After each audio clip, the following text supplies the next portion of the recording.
जय हिंद दोस्तों, मैं नवीन कुमार आप सभी लोगों का करता हूं स्वागत आप अपने nursing channel SS nursing classes पे। So friends, today we are going to just continue our OBG class. Topic is abnormality of menstrual cycle. तो हमारी फर्स्ट एबनॉर्मेलिटी है एमेनोरिया। व्हाट? एमेनोरिया। एमेनोरिया का मतलब क्या होता है? Absence of menstrual cycle. Menstrual से जो हमारी फीमेल है उसको मेंस्ट्रुअल साइकिल आ ही नहीं रहा, एब्सेंट है, उसी को हम लोग क्या कहते हैं? एमेनोरिया बोलते हैं। दूसरा एबनॉर्मेलिटी क्या है? Dysmenorrhoea. Dysmenorrhoea means what? Painful menstrual cycle. Painful menstrual cycle कहने का मतलब कि जब मेंस्ट्रुअल साइकिल आएगा तो फीमेल को बहुत ज़्यादा पेन होगा, उसी को हम लोग डिसमेनोरिया कहते हैं। तीसरा है oligomenorrhoea. Oligomenorrhoea means number of menstrual decrease in female. कहने का मतलब है कि जो साल में 1 ईयर में लगभग 13 बार एमसी मतलब मेंस्ट्रुअल साइकिल आता है, वो 13 से घट के 10 हो जाए, 9 हो जाए या 8 हो जाए, उसी को हम लोग क्या कहते हैं? ओलिगोमेनोरिया कहते हैं। अभी कम कैसे होगा?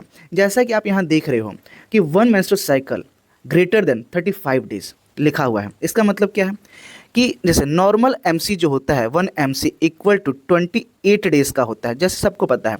लेकिन यहाँ क्या हो गई? 35 डेज से एमसी ज़्यादा हो गया है। इसका मतलब कि भाई जो फ्रीक्वेंसी डेज बढ़ेंगे, जैसे 35 डेज 36 डेज है, अगर 36 डेज हम लोग लेके चलते हैं तो कितने पूरे साल में आपके ये हो जाएंगे? तो आप इसको डिवाइड करके दे सकते हो। 365 से आप इसको डिवाइड कर दो अपना 36 को, आपको टोटल डेज आ जाएगा तो लगभग 10 आएगा। यही अगर आप यहाँ 40 कर दोगे 360 डिवाइड बाय 40 तो लगभग 9 आ जाएगा, है ना। तो फ्रीक्वेंसी क्या हो रहा है? कम हो रही है एमसी की। पहले क्या थी? ज़्यादा थी, अब क्या हो रही है? कम हो रही है।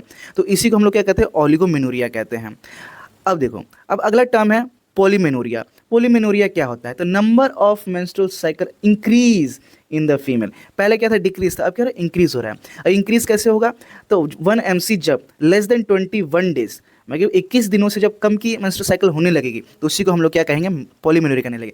क्यों? देखो, पहले 28 दिन की होती थी, अब 21 डेज की होगी, तो फ्रीक्वेंसी क्या होगी? बढ़ जाएगी, बार लगातार जल्दी जल्दी डेट आ जाएगी एमसी की। अगला टर्म है हाइपरमेनोरिया और मेनोरेजिया।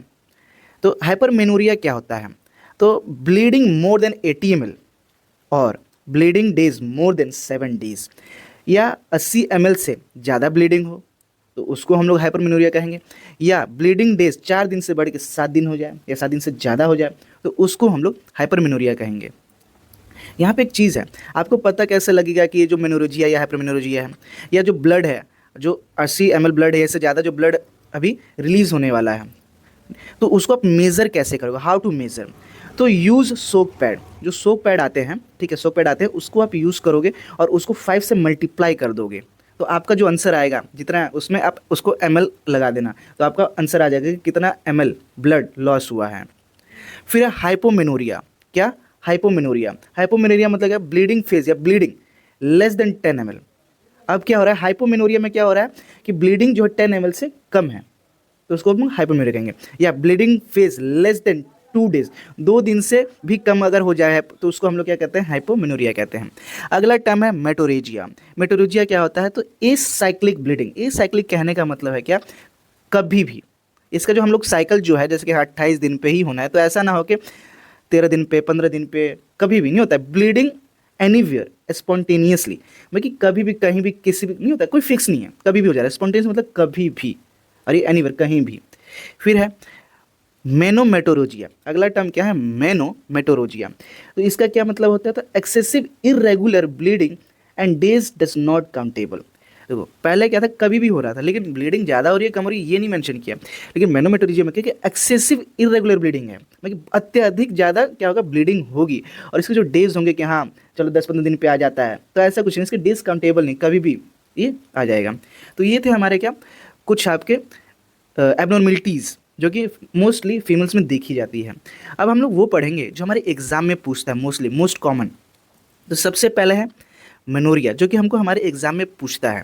तो देखो एमनोरिया क्या है? तो जैसे हमने पहले पढ़ा कि absence of menstrual cycle more than 6 month, 6 month से ज़्यादा अगर मेंस्ट्रुअल साइकिल नहीं आ रही, मेंस्ट्रुअल ब्लीडिंग नहीं हो रही तो उसको एमनोरिया बोल देंगे। और absence of 3 consecutive menstrual cycle, ये वही, ये सेम दोनों एक ही बात है, से नहीं हो रही है तो 3 कंसेक्यूटिव अगर मंथ से नहीं हो रही है ब्लीडिंग तो उसको हम लोग क्या कहेंगे? एमनोरिया कहेंगे। इसको 2 पार्ट में कैटेगराइज किया हुआ है। पहला क्या है? पहला है प्राइमरी एमनोरिया, दूसरा क्या है? सेकेंडरी एमेनोरिया है। तो प्राइमरी एमेनोरिया क्या होता है, which is not experience in her entire life.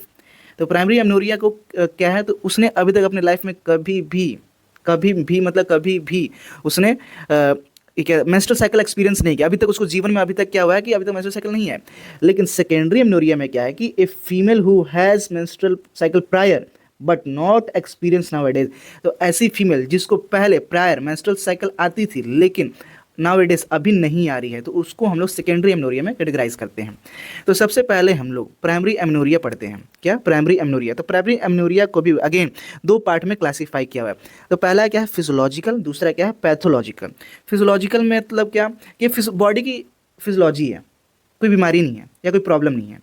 तो फिजियोलॉजी क्या हो सकती है, तो एज इज़ लेस, मतलब कि अभी जो हमारी फीमेल उसकी उम्र 13 साल 14 साल या 15 साल ऐसी कोई उम्र है, प्यूबर्टी हिट करने की उम्र है, अभी उसकी प्यूबर्टी हिट नहीं हुई है, कुछ दिनों में हो जाएगी, तो उसकी एज क्या है, कम है, इसलिए उसमें अभी मेंस्ट्रुअल साइकिल नहीं आ रही है। लेकिन पैथोलॉजी में क्या है कि कोई ना कोई बीमारी हो सकती है, कोई ना कोई इंटरनल प्रॉब्लम है। जैसे सबसे पहली प्रॉब्लम कि आपके दिमाग में कुछ लोचा हो सकता है, ब्रेन डिसफंक्शन। तो यहाँ पे पहला ब्रेन डिसफंक्शन क्या होता है, हाइपोथैलेमिक फेलियर। यहाँ हाइपोथैलेमिक फेलियर पहला पॉइंट है। तो हाइपोथैलेमिक फेलियर में आता है आपका Kallmann syndrome. Everyone noticed it, Kallmann syndrome. तो कलमान सिंड्रोम किसे कहते हैं, देखो कलमान सिंड्रोम क्या होता है, एमनोरिया प्लस एमसोमनिया। एमसोमनिया क्या होता है, तो स्मेल लॉस, मैं कि स्मेल में लॉस हो जाना, मैं कि स्मेल ना आना, फीमेल को स्मेल नहीं आएगी। तो इस चीज़ को आप लिख के दिखा सकते हो कि कलमान सिंड्रोम क्या होता है। लेकिन और अच्छे से अगर बताना है तो जैसे कि हमारे क्रोमोसोम कितने होते हैं, 46 क्रोमोसोम होते हैं, उसमें 6 क्रोमोसोम एक्स और वाई होती है ना। तो जो एक्स क्रोमोसोम है इसके ऊपर एक जीन होगा KAL1, इसी से इसका नाम पड़ा है कलमान सिंड्रोम। तो इसमें क्या होगा, म्यूटेशन हो जाएगी, क्या हो जाएगी, म्यूटेशन हो जाती है इसके अंदर। और इस म्यूटेशन के चलते क्या प्रॉब्लम होगा, तो जो हमारे गैनाडोट्रोपिज्म हार्मोन होंगे इसके अंदर प्रॉब्लम होगी, जो कि जो प्यूबर्टी हिट होती है वो बढ़िया से नहीं हो पाएगी, जिसके चलते जो सेक्सुअल कुछ डिसफंक्शन हमको देखने को मिलेंगे, प्यूबर्टी अच्छे से हिट नहीं हो पाएगी, हिट नहीं होगी तो हमको एमनोरिया जैसे केसेस देखने को मिलेंगे। और इसी केस को हम लोग क्या कहते हैं, कलमान सिंड्रोम कहते हैं। एवरीबॉडी समझ में आ रहा है। फिर अगला जो हमारा जो पैथोलॉजिकल एमनोरिया है, जो डिसफंक्शन, वो क्या है, पिट्यूटरी कॉज। पिट्यूटरी कॉज क्या है, तो पिट्यूटरी में किसी तरह का ट्यूमर बन जाना, जिसको हम लोग क्या कहेंगे, क्रेनियोफ्रेंजियोमा। अगला कारण हमारा क्या हो सकता है, तो ओवेरियन कॉज। ओवेरियन कॉज क्या है, क्या क्या हो सकते हैं, अगला कॉज क्या हो सकता है, ओवेरियन कॉज। ओवेरियन कॉज में क्या क्या हो सकते हैं, तो जैसे प्योर गोनाडल डीजेनेसिस। प्योर गोनाडल डीजेनेसिस कहने का मतलब क्या कि ओवरी एब्सेंट होगी, ओवरी क्या होगी, एब्सेंट होगी। इसको हम लोग टर्नर सिंड्रोम भी कहते हैं, क्या कहते हैं, टर्नम सिंड्रोम भी कहते हैं। इसमें क्या, स्ट्राइक गोनेट्स, मतलब कि गोनेट्स जो हैं काफ़ी छोटे हो जाएंगे। और इसका जो क्रोमोसोम होता है वो कैसे होता है, 45, ठीक है, X0। तो जो वाई क्रोमोसोम होगा, जो वाई क्रोमोसोम होगा वो क्या होगा, वो नहीं होगा, उसकी जगह क्या होगा, 0 होगा, ठीक है। इसके चलते आपको क्या होगा कि ओवरी काफ़ी छोटे देखने को मिलेंगे, या डीजेनेसिस, या ओवरी नहीं होगी, एब्सेंट ऑफ ओवरीज होगी। फिर आता है कि हमारा स्वेर सिंड्रोम। स्वेर सिंड्रोम में कैसे क्रोमोसोम होंगे, तो 46XY होगी नॉर्मल, जो कैरियोटाइप जो इसका है वो होगा। लेकिन इसमें आपको क्या देखने को मिलेगा कि breast enlargement but no ovary. इसमें क्या होगा, ओवरी नहीं हो, ब्रेस्ट इनलार्जमेंट तो होगी जैसे कि होती है, लेकिन ओवरी नहीं होगी। जो प्रॉपर जो भी फीमेल्स की जो भी बाहर जो एक्सटर्नल जो फिनोटाइप है वो होगा, लेकिन इंटरनल जो चीज़ होगी वो नहीं हो पाएगी, जो ओवरी होनी चाहिए वही नहीं होगी। तो इसको हम लोग क्या कहेंगे, स्वेर सिंड्रोम कहेंगे। फिर है क्या, क्रिप्टोमेनोरिया। क्या है फिर आगे, क्रिप्टोमेनोरिया। तो क्रिप्टोमेनोरिया मतलब क्या होता है, तो absent per vaginal bleeding। क्या, absent per vaginal bleeding but clinical feature of menstrual cycle present। कि जो ब्लीडिंग होनी चाहिए वो एब्सेंट है, लेकिन मेंस्ट्रुअल साइकिल है, मेंस्ट्रुअल साइकिल चल रही है अंदर, लेकिन ब्लीडिंग नहीं हो रही, पर वेजाइनल जो ब्लीडिंग है वो नहीं हो रही है। ताकि इसको अच्छे से डायग्राम से समझते हैं। तो यहाँ पे आप लोग देख रहे हो, ये आपका यूट्रस है, वेजाइना है, ठीक है, ये आपका वॉल्ट है, यहाँ पे यूट्रस है, पूरा डायग्राम है यूट्रस वेजाइना। तो यहाँ पे ये जो वेजाइना आप ये देख रहे हो, जहाँ से इंटरकोर्स होता है, यहाँ पे एक झिल्ली लगी होती है जिसको हम लोग हाइमन बोलते हैं। ये नॉर्मली परफोरेटेड होता है। परफोरेटेड कहने का मतलब ये येलो देखो, यहाँ पे जो है ना, ये इसमें हल्के होल्स होते हैं, इसको हम लोग परफोरेटेड बोलते हैं। लेकिन क्रिप्टोमेन्यूरिया में क्या होता है कि हाइमन जो है इन परफोरेटेड रहता है। कहने का मतलब कि नो पोर प्रेजेंट, इसमें पोर नहीं है, ये पूरा एकदम सील पैक है, बंद है एकदम, कोई पोर नहीं है। तो मेंस्ट्रुअल ब्लीडिंग ये जो है ये हो रही है, लेकिन यहाँ पे आके क्या हो रही है, इकट्ठा हो जा रही है। क्या हो रही है, यहाँ पे आके इकट्ठा हो जा रही है, और लेकिन बाहर नहीं आ रही। तो इसी को हम लोग क्या कहते हैं, फॉल्स मेंस्ट्रुअल साइकिल कहते हैं, इसी को हम लोग क्या कहते हैं, फॉल्स मेंस्ट्रुअल साइकिल कहते हैं। ये हमारा पहला केस हुआ। दूसरा केस क्या हो सकता है, तो इसमें किसी तरह का ट्रांसवेजाइनल सेप्टम बन जाएगा, एक तरह का सेप्टम बन जाएगा, तो ये क्या करेगा, मेंस्ट्रुअल साइकिल को ऊपर ही ये क्या करेगा, रोकने लगेगा। तो ये हमारा सेकंड केस हो जाएगा, जिसके चलते बाहर नहीं आएगा। फिर हमारा क्या होगा, वेजाइनल एजेनेसिस हो जाएगा। क्या हो जाएगा, वेजाइनल एजेनेसिस, मतलब कि जो वेजाइना ये प्रॉपरली बिल्डअप ही डेवलप ही नहीं होगा। अगर प्रॉपरली डेवलप नहीं होगा तो भाई कैसे ब्लीडिंग, मेंस्ट्रुअल साइकिल तो होगी लेकिन ब्लीडिंग कैसे बाहर आएगी, क्योंकि आपका वेजाइना ही ठीक से डेवलप नहीं है। तो ये हमारा केस थर्ड हुआ। तो अगर ये सारी चीज़ें होती हैं और ब्लीडिंग आपकी बाहर, ब्लीडिंग अंदर मेंस्ट्रुअल साइकिल हो रहा है, प्रोसेस है, लेकिन ब्लीडिंग बाहर नहीं आ रही, तो इसी को हम लोग क्या कहते हैं, क्रिप्टोमेनोरिया कहते हैं। एक बार इसको कॉज के बारे में हम लोग देख लेते हैं कि कॉज ऑफ क्रिप्टोमेनोरिया क्या है। तो इन्फोरेटेड हाइमन मोस्ट कॉमन ये प्रॉब्लम होती है। फिर ट्रांसवेजाइनल सेप्टम और तीसरा के वेजाइनल एजेनेसिस की वेजाइना का प्रॉपर डेवलपमेंट नहीं हुआ है। आगे हम लोग सेकेंडरी एमनोरिया का बात करते हैं। तो सेकेंडरी एमनोरिया क्या है, तो ए female who has prior experience menstrual cycle, पहले एक्सपीरियंस किया है लेकिन बट नाउ इट इज उसको मेंस्ट्रुअल साइकिल नहीं आ रही है। ये कब से हो रहा है, तो 6 मंथ है और 3 कंसेक्यूटिव पीरियड में कि मेंस्ट्रुअल साइकिल से नहीं आ रही है। अब देखो इसको भी हमने 2 भाग में डिवाइड किया, पहला क्या है फिजियोलॉजिकल, दूसरा क्या है पैथोलॉजिकल। तो फिजियोलॉजिकल मीन्स क्या है, तो फिजियोलॉजिकल मतलब कि नॉट ए डिसीज या no disease, it just a general phenomenon. कहने का मतलब है कि ये क्या एक जनरल फिनोमिनन, बॉडी की एक हैबिट कह लो या फिनोमिनन कह लो, कोई बीमारी नहीं है, एक जनरल फिनोमिनन है। तो फिनोमिनन क्या है, तो पहला आपका हो सकता है क्या, प्रेगनेंसी, फीमेल जो है प्रेग्नेंट है, जिसके मोस्ट कॉमन, जिसके चलते क्या है, बॉडी में प्रोजेस्टेरोन की जो हार्मोन है वो काफ़ी ज़्यादा हाई है। और हमने पहले ही बात किया है कि जब प्रोजेस्टेरोन हाई रहेगा तो एफएसएच और एलएच नहीं बनेगा। और प्रोजेस्टेरोन क्या करता है, जब तक ये ज़्यादा है, जब तक ज़्यादा है प्रोजेस्टेरोन बॉडी में, तो ये जो एंडोमेट्रियम है उसको शट ऑफ होने नहीं देता। हमने पहले क्या पढ़ा, पिछले वीडियो में हम जाके आप लोग देख सकते हो कि जब प्रोजेस्टेरोन हार्मोन का जो लेवल 28 दिन पे जब एकदम कम हो गया, खत्म हो गया, तब एंडोमेट्रियम शट ऑफ होती है। तो यहाँ पे आप लोग देख सकते हो कि प्रोजेस्टेरोन का लेवल बहुत ज़्यादा हाई है, जिसके चलते एंडोमेट्रियम शट ऑफ नहीं होगा। जब शट ऑफ ही नहीं होगा एंडोमेट्रियम, तो ब्लीडिंग कैसे होगी, मेंस्ट्रुअल साइकिल कैसे आएगी, जब शट ऑफ नहीं होगा। तो ये तो पहला कारण होगा। दूसरा फिजियोलॉजिकल रीजन क्या हो सकता है, सेकंड, तो ब्रेस्ट फीडिंग। ब्रेस्ट फीडिंग को हम लोग लैक्टेशनल एमनोरिया से भी जानते हैं। मीन्स टू से ब्रेस्ट मिल्क प्रोडक्शन हो रही है, मतलब मिल्क बन रहा है फीमेल बॉडी में, तो किस हार्मोन के चलते बन रहा है, तो प्रोलैक्टिन के चलते बन रहा है। और प्रोलैक्टिन एक नेगेटिव मैकेनिज्म के तौर पे काम करती है एफएसएच और एलएच के लिए, ये इन दोनों को बनने नहीं देती। और जब तक एफएसएच और एलएच नहीं बनेंगे तो नो फॉलिकल्स डेवलपमेंट, और फॉलिकल डेवलपमेंट नहीं होगा तो एस्ट्रोजन प्रोडक्शन भी नहीं होगा। जिसको अभी नहीं समझ में आ रहा है वो लोग पिछली वीडियो जाके देख सकते हैं, जहाँ पे मैंने बहुत ही अच्छे से डायग्राम में मैंने बताया है कि किस तरह से जो है फॉलिकल्स आपके जो प्रीमोडियल जो भी आपके फॉलिकल्स उसको कैसे स्टिमुलेट करते हैं और आगे जाके कैसे एस्ट्रोजन प्रोडक्शन हो रहा है, ये मैंने बहुत अच्छे से बताया। तो वहाँ आप जाके देख सकते हो, डिस्क्रिप्शन में मैं लिंक डाल दूंगा। तो नो एस्ट्रोजन प्रोडक्शन, और एस्ट्रोजन प्रोडक्शन नहीं होगा तो एंडोमेट्रियम की ग्रोथ नहीं होगी। प्रोलिफरेशन फेज जो मैंने बताया आपने देखा होगा पिछले वीडियो में, आप देखना कि जो प्रोलिफरेशन जो फेज है उसमें किसका रोल होता है, एस्ट्रोजन का रोल होता है। और एस्ट्रोजन जब प्रोडक्शन नहीं होगा तो एंडोमेट्रियम की प्रोलिफरेशन अच्छे से नहीं होगी, चाहे उसमें ग्रोथ नहीं होगी। जब ग्रोथ नहीं होगी तो फिर शट ऑफ क्या होगा भाई, जब ग्रोथ ही नहीं है, जब आ ही नहीं रहा एंडोमेट्रियम, है ना। तो ये दूसरा कारण था। अब हम लोग बात करते हैं पैथोलॉजिकल की। तो पैथोलॉजिकल में आप देख सकते हो कि इसका मतलब है इट्स अ डिसीज। पहला क्या था, it's not a disease, it's just a general phenomenon, but it's a disease, एक बीमारी है। तो क्या क्या हो सकती है, तो एक है अशरमान सिंड्रोम, दूसरा है क्या, सिहान सिंड्रोम। 2 चीज़ आपको पता लग गया। तो सिहान सिंड्रोम के पहले हम लोग बात कर लेते हैं atrophy of pituitary gland. Pituitary gland में क्या हो जाए, एट्रोफी हो जाए। एट्रोफी का मतलब कि डीजेनेसिस हो जाए, स्ट्रक्चर उसकी छोटी हो जाए, खराब होने लगे, उसको हम लोग कहते हैं एट्रोफी बोलते हैं। या अलग भाषा में necrosis of pituitary gland due to the sudden postpartum haemorrhage, या पिट्यूटरी ग्लैंड में नेक्रोसिस हो जाए, नेक्रोसिस वही डैमेज हो जाना, ठीक। और किसकी वजह से भाई, तो sudden postpartum haemorrhage. Postpartum haemorrhage कहने का मतलब है कि जो डिलीवरी के टाइम पे जो ब्लीडिंग होती है उसको हम लोग पोस्टपार्टम हेमरेज कहते हैं। आगे चल के इसके ऊपर और अच्छे से मैं वीडियो बनाऊंगा, तो इसको ज़्यादा हम लोग खींचेंगे नहीं। तो यहाँ फॉर एग्जांपल आप ले लो, जेपी है और शालू, 2 पर्सन हैं। तो जेपी और शालू शादी करते हैं। शादी के बाद जो शालू प्रेग्नेंट हो जाती है, प्रेगनेंसी कंसीव होती है, और 9 मंथ बाद डिलीवरी उसकी होनी है। नॉर्मल डिलीवरी करा रहे हैं हम लोग। तो नॉर्मल डिलीवरी के दौरान जो नॉर्मल ब्लड लॉस होता है वो 500 ml होना चाहिए, ऐसे होता है। नॉर्मल ब्लड लॉस 500 ml होता है, लेकिन शालू का जो ब्लड लॉस होता है वो मोर देन 800 ml हो जाता है, 800 ml से ज़्यादा हो जाता है। तो ये क्या, पोस्टपार्टम हेमरेज हो गया, मतलब कि अत्यधिक ज़रूरत से ज़्यादा ब्लड लॉस हो गया। और इसके चलते क्या होगा कि ब्लड सप्लाई जो है ब्रेन को डिक्रीज़ हो जाएगी, क्या होगी, डिक्रीज़ हो जाएगी। और इसके चलते पिट्यूटरी को भी कम मिलेगा। और due to blood supply decrease होने के चलते जो पिट्यूटरी के जो टिश्यू होंगे वो डैमेज हो जाएंगे। और ये डैमेज होने के चलते no hormone production, hormone production नहीं होगा पिट्यूटरी के डैमेज होने के चलते। और हार्मोन कौन कौन से नहीं प्रोडक्शन हो रहे भाई, एफएसएच और एलएच जो फॉलिकल स्टिमुलेटिंग हार्मोन, लुटेनिक हार्मोन, जो मेन जो कारण है वो ही नहीं हो रहे।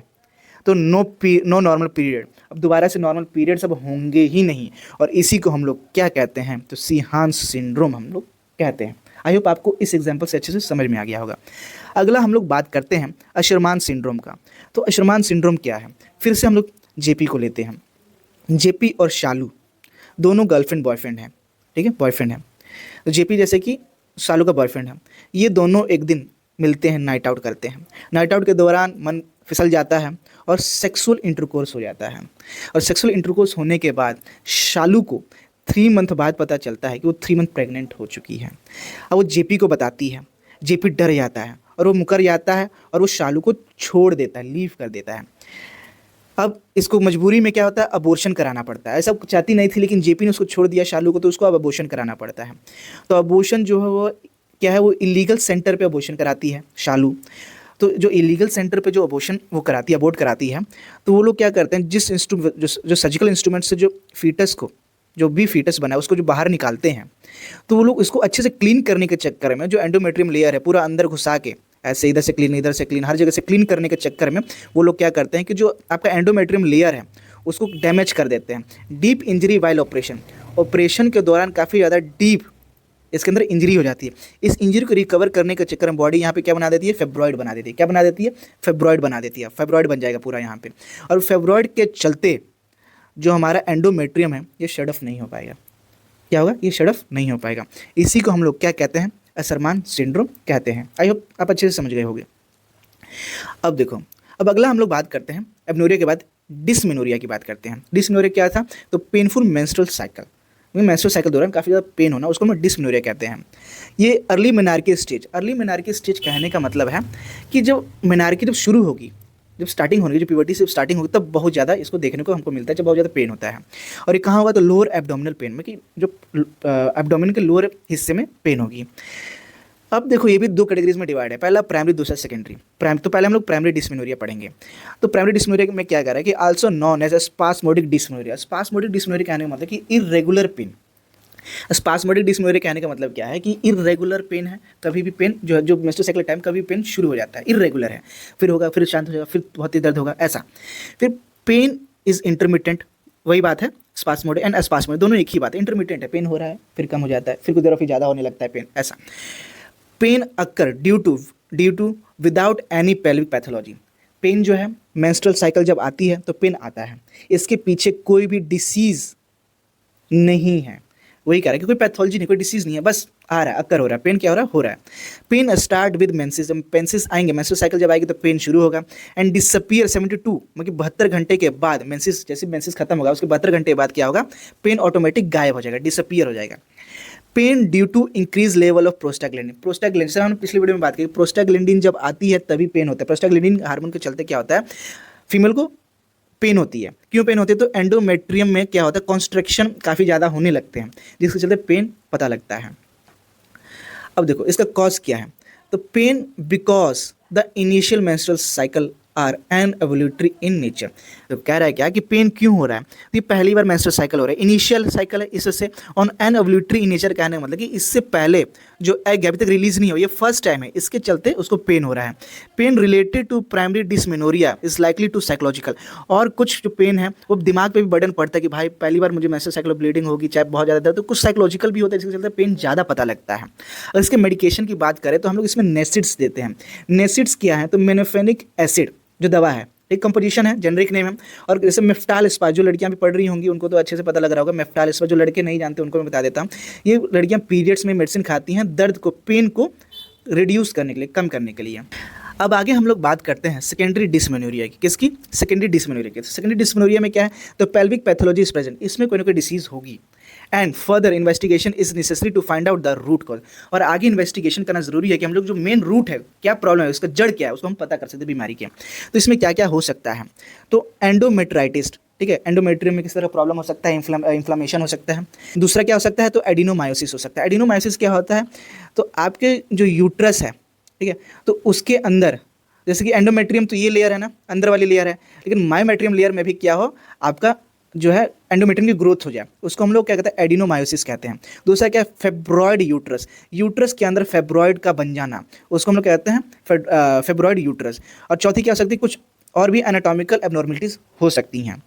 इसका नेचर कैसा, nature of pain is congestive, काफ़ी ज़्यादा कंजेस्टिव होता है, continue and does not relieve even after menses. और अगर जैसे कोई बीमारी अंदर है, कोई पैथोलॉजी है, तो कंजेस्टिव होगा। जैसे मेंस्ट्रुअल साइकिल आएगा तो ऐसा नहीं कि पेन आएगा, पेन कंटिन्यू रहेगा, कंटिन्यू। और ऐसा नहीं कि मेंस्ट्रुअल साइकिल गया तो पेन गायब हो जाएगा, नहीं, ऐसा नहीं होगा। It's not like the primary one, ये बहुत अलग है। पेन क्या होगा, बढ़ते ही जाएगा, पेन इज इंक्रीज। और नेसिड इज नॉट इफेक्टिव, जैसे उसमें हमने नेसिड दिया, मेफ्टाल स्पाज्म दिया था, तो क्या होता है, पेन रिड्यूस हो जा रहा था, पेन क्या हो रहा था, जो हमारा था वो रिड्यूस हो जा रहा था। लेकिन इसमें नेसिड्स किसी काम के नहीं होंगे। Secondary dysmenorrhoea associated with dyschezia. अब डिस्चेजिया क्या है, तो dyschezia is painful during stool pass out.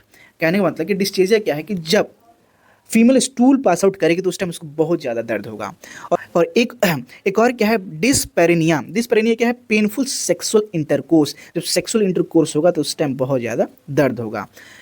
तो ये था आपका क्या, abnormalities of menstrual cycle. I hope आपको ये जो आज की वीडियो है काफ़ी अच्छी लगी होगी, आपको सब कुछ समझ में आया होगा। या सरमान, सिहान, कलमान, जो भी सिम्टम्स के टनल सिंड्रोम, जो भी सिम्टम की हमने बात की, आपको अच्छे समझ में आ गई होगी। अगर अभी भी आपके मन में कोई डाउट है, आपको कुछ समझ नहीं आया, अगर मैं असफल था आपको समझाने में, तो प्लीज़ उसको कमेंट बॉक्स में कमेंट ज़रूर करें। और अगर आपको कोई वीडियो अच्छी लगी तो उसके लिए भी आप इस वीडियो में ज़रूर कमेंट करें, क्योंकि आपका एक कमेंट हमारे लिए मोटिवेशन का काम करता है। तो आई होप कि आपको ये वीडियो जो है आज की एबनॉर्मलिटी ऑफ मेंस्ट्रुअल साइकिल काफ़ी अच्छी और इन्फॉर्मेटिव लगी होगी। ऐसी मोर इन्फॉर्मेटिव वीडियोज़ के लिए आप हमारे चैनल को लाइक कीजिए, सब्सक्राइब कीजिए और अपने दोस्तों में शेयर कीजिए। जय हिंद।